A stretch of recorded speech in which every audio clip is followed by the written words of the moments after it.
G'day guys, Mac with the Outer Circle, and today we are going to be talking about the Word Bearers in this part 3 of getting started in the Horus Heresy. Now, unlike other legions, they have all of the character models they need for the current game. Lucky them. Now, interesting thing here is they've actually lost one or two characters along the way, less important characters that were there in Book 5 of the Horus Heresy, I believe originally. There was another character after Zardu Layak, he's gone. But they brought in Argel Tal, so I guess it's much for muchness at this point. Just depends how attached you are to these different characters. So, Word Bearers, we've got 4 characters, plus the Primarch Transfigured. So we've got about 6 to go through, like the Sons of Horus episode, so it's quite a bit. We'll start here with the original models. So these are really early, lovely Edgar Skoromowski sculpts for the Horus Heresy. And Corferon. So Corferon is a very weird. So there's a lot of these father figures, quote unquote, of Primarchs, and all of these father figures end up becoming a member of the Legion in some way. Take for example, Amon of the Thousand Sons was a father figure to Magnus, but of course, in Amon's case, turning him into an Astartes is a lot easier because Thousand Sons' psychic powers are able to modify the process through biomancy. With most humans, though, they are somewhat lesser. This happened with Russ and the Space Wolves, many of his close companions, his Huskarls. When they went into the Space Wolves Legion, after being just regular old Space Wolves on Fenris, many of them died during the surgery to become Astartes, and they are weaker than a true Astartes that transitions at the correct age.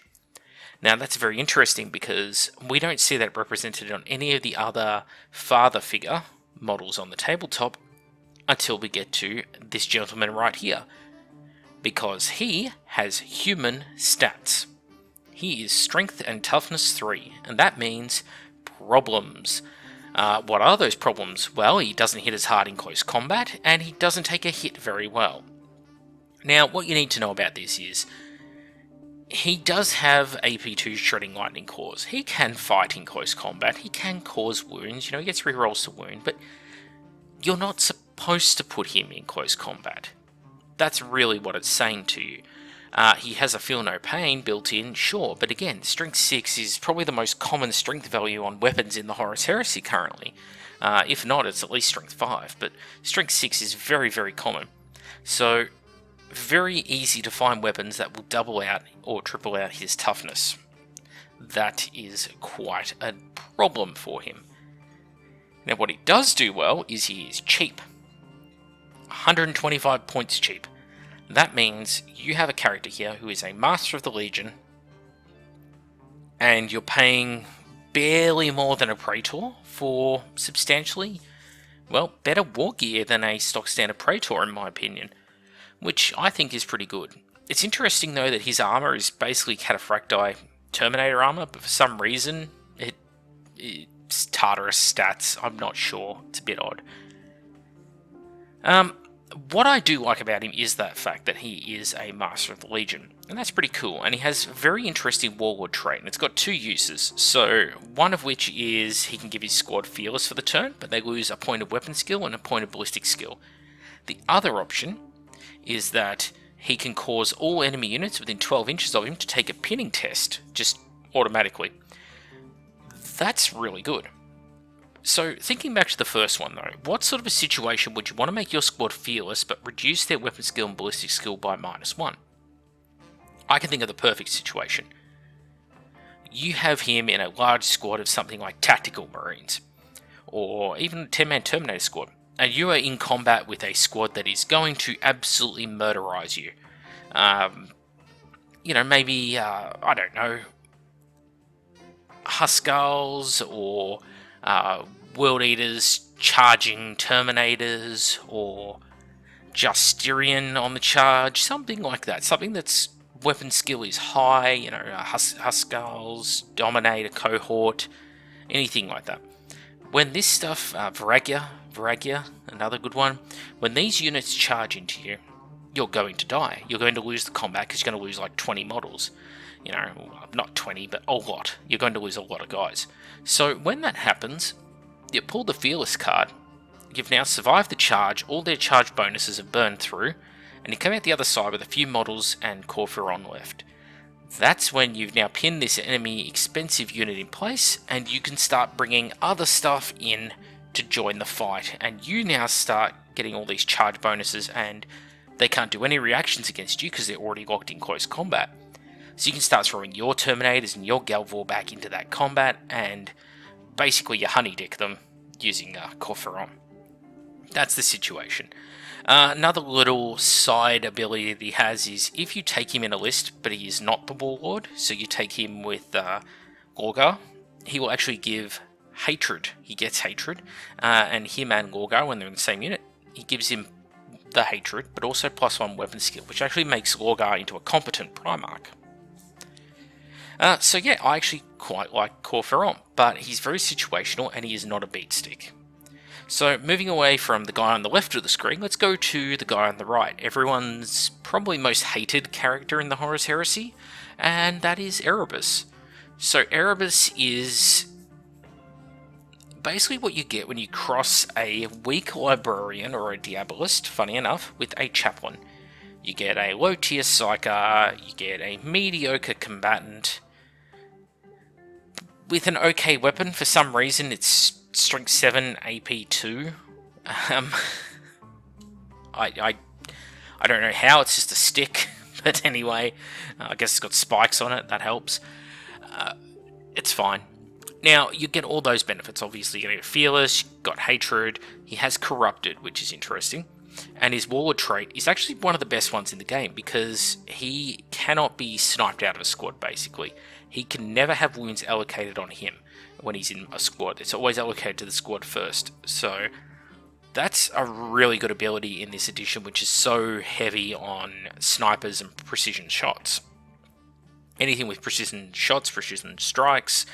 So if you can get him into a squad of like Galvorback, although they won't really benefit from the Fearless, but at least chuck him in with, say, Terminators, they'll have a lot more sticking power thanks to this. And if they are corrupted like himself, I'm still pretty iffy on the corrupted. I think it's not very good. But, you know, opinions will differ on that. So, yeah, I like it. He's not the auto-include that he was. You see, in the previous Wordbearer rules, you had to take a chaplain, you had to take, you know, X, Y, and Z combination of HQs.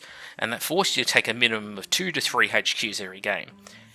And Erebus, he had the special rules of all of them, and he circumvented that. You could just take him, and then it freed up your other HQ slots in order to take useful HQ choices.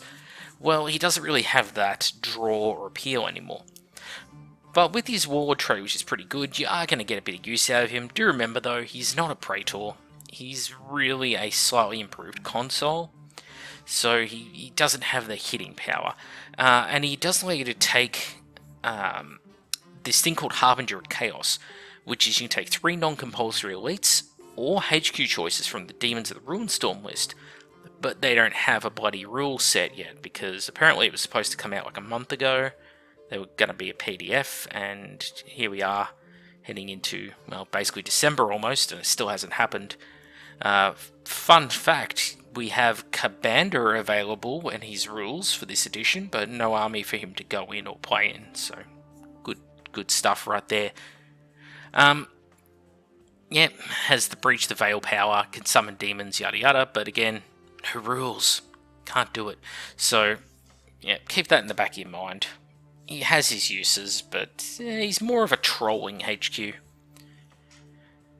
Alright, so let's go to Argyle. So, very popular character from the novels, gets the sort of principal slot in both the First Heretic and in Betrayer.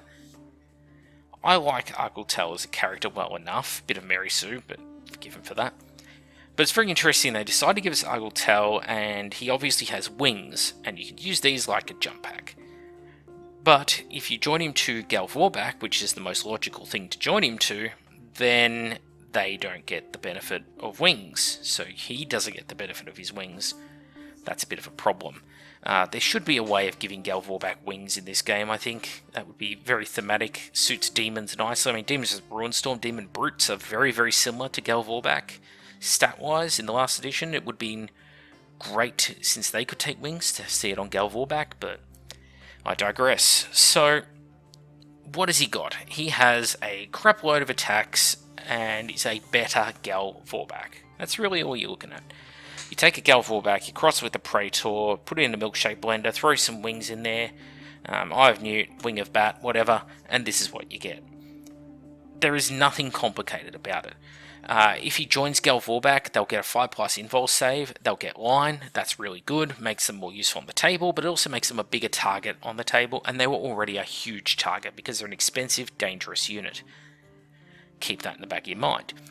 And although he has decent weapon skill, high strength, high toughness, lots of attacks, like 7 I'm going to say on the charge. His demonic talons, so very, very nasty weapons, Murderous Strike, all that. He can kill very tough characters. He can kill a Khan the Betrayer. But he will die in the process most of the time, because the people he is fighting themselves are murderous strikers, and he himself does not do invulnerable saves. Yes, he will just take wounds on the chin. That's a problem when you run into someone like Causewayne, or you run into Sevatar, or you run into Sigismund. All those guys, my top duelists, your Lucius the Eternals, or Captain Lucius, the Emperor's Children, because he's not even eternal yet. When you run into these people, yeah, it's bye-bye, buddy. And being Strength 5, Toughness 5 is all great and well until that first Strength 10 shot hits, and there's a lot of Strength 10 stuff out there, especially Legio Custodes. Anything the Custodes have that is Solarite Gauntlet armed, or even Imperial Fists, like Huskarls, the Imperial Fists, geez, you don't want to be hit by that, because it's just lights out, buddy. Alright, and then we get to the last of the special characters, Zardu Layak and his band, the Blade Slaves. Famous rock band throughout the 80s, of course, the 31 and 080s, of course. So, what you're getting here is you're getting a unit. You're not just getting the character, because you get the 2 Blade Slaves. And the Blade Slaves themselves are Gal Vorback, but they trade in their normal spiky, creepy talons for essentially pimped out power swords with 5+ Murderous Strike, and they're brutal too, which is an interesting combination. If you can find a way of getting them up to Strength 7 so they consistently are wounding Dreadnoughts, that would be really neat. Because, with the Brutal 2 and the Murderous Strike, they will kill a Dreadnought very quickly. Anything with multi-wounds. Because if it's not killed instantly by the instant death, it's still taking the Brutal 2. In the case of a Dreadnought, it's going to take D3 wounds for each one. So, they can put a lot of wounds out there. But you're unlikely to do it, which kind of sucks. So, while they're pretty cool, really people are taking Zardu Layak and the Blade Slaves for Zardu. And Zardu is very similar to Erebus. You're taking a Praetor console type character,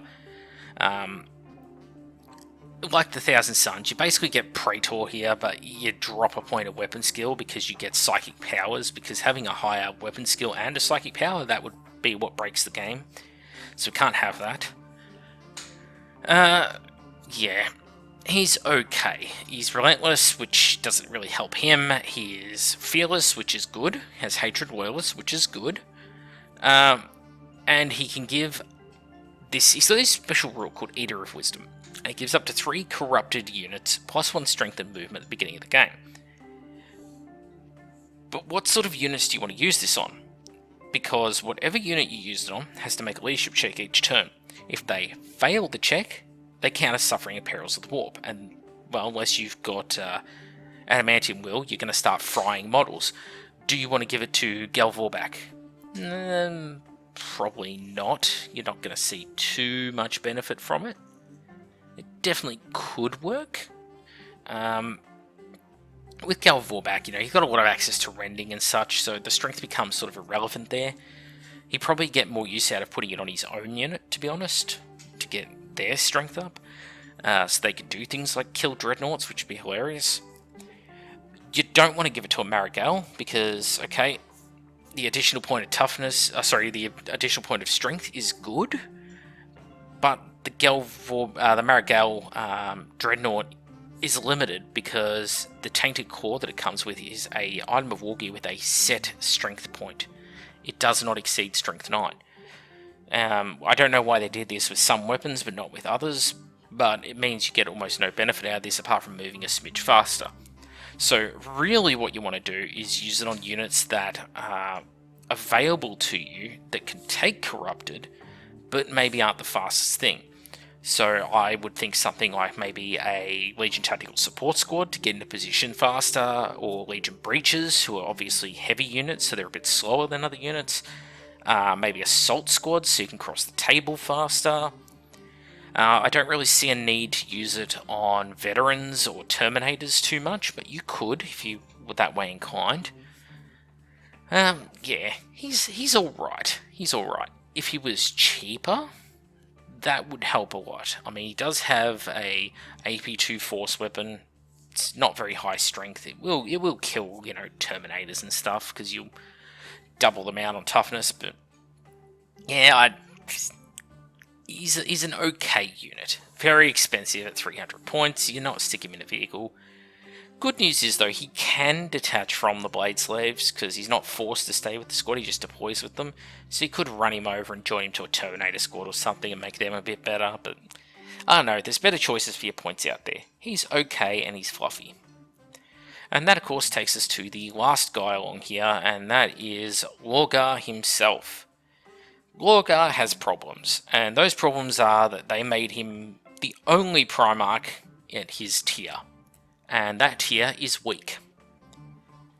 There are several special characters who would definitely do a lot of damage to him, thinking, again, Causewayne, Sevatar, Khan, and I think Sigismund would just outright kill him. Because if they had Eternal Warrior, they would all be safe and they would win the fight. The only reason Lorgar is killing Causewayne and Sevatar is because he doubles them out on toughness. That's it. But Sigismund being Eternal Warrior, he has the sticking power. They are all a higher weapon skill than Lorgar. And they're all going to be wounding him on 4s. Generally, they're all around strength 6 with their attacks. So they're going to hit him on 3s, they're going to wound him on 4s. He's going to hit them on 5s, and he's going to wound them on 2s. So with his 6 attacks, that's generally 1 hit to 2 hits, I'd say. So 2 hits, maybe 2 wounds, and then it's a 50-50 if they survive from there. Sigismund will, though. Conversely, Sigismund is going to land about 5 hits, 4 if he's having a bad day, and he's going to wound 2 to 3 of those. And then it just becomes a knockdown, drag-out fight. And with, yeah. So what I'm getting at here is that Lorgar is going to die against special characters, and that's very much a problem for someone as expensive as Lorgar, because he's not cheap. He's cheap for a Primarch, but he is not cheap. And if you want to make him better, you can't just take Lorgar Transfigures, because like with Horus, it's not just an upgrade. It doesn't just make you better, it has both positives and negatives to it. Now, when you have a guy like Lorgar rocking around the battlefield, using his weak psychic powers and giving all these buffs to his army, Fearless, for no pain to his retinue, +1 to all charge instances for all word bearers who can draw line of sight to him, they all get to use his leadership. All that kind of thing is really good for his army. So, awesome. But he himself sucks.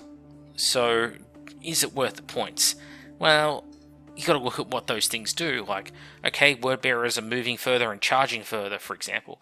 Word bearers are not great in close combat, and there's a lot of legions that are very good in close combat. Do you want to be doing those charges? Don't know. It's a sort of, it's catfishing you, that special rule.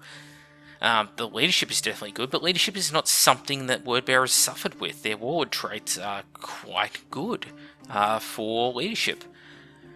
So then you go, okay, what about his psychic powers? Where he has Thaumaturgy, I get that one wrong, Thaumaturgy, and Divination. And one allows him to get wounds back, but he already has It Will Not Die 4+, which is baked in, which is not bad, 50-50 chance of getting a wound back. And divination means that he's going to become a little bit more accurate with those attacks, but he's still got to cast it, and he's still not immune to perils of the warp. So keep that in the back of your mind, because he can actually do a lot of damage to himself by trying to get that little bit better. Obviously, the best way to actually make him work on the tabletop is to pay the Corferon tax. That's where you pay another 120 points, and you stick him with Lorgar, so you get the hatred and you get the +1 weapon skill. And now, all of a sudden, he is comfortably able to handle the characters like Sigismund in close combat. So it's a clear power leap, but you're paying 120 points for that, which I guess is better than the 400 points for Horus Ascended. And you get an extra HQ out of it, which doesn't hurt. So, last thing you've got is that, of course, Lorgar Transfigured, and you're getting better at psychic powers. You're getting access to a lot of these more quote-unquote evil psychic powers, because you're getting to use Demons of the Ruinstorm related stuff, like Breeze the Veil, Void Dart, Dark and Terrible Power, etc. But the main focus of taking him is that it makes all models with the demon unit type in his army, you can essentially take them to fill force organization slots.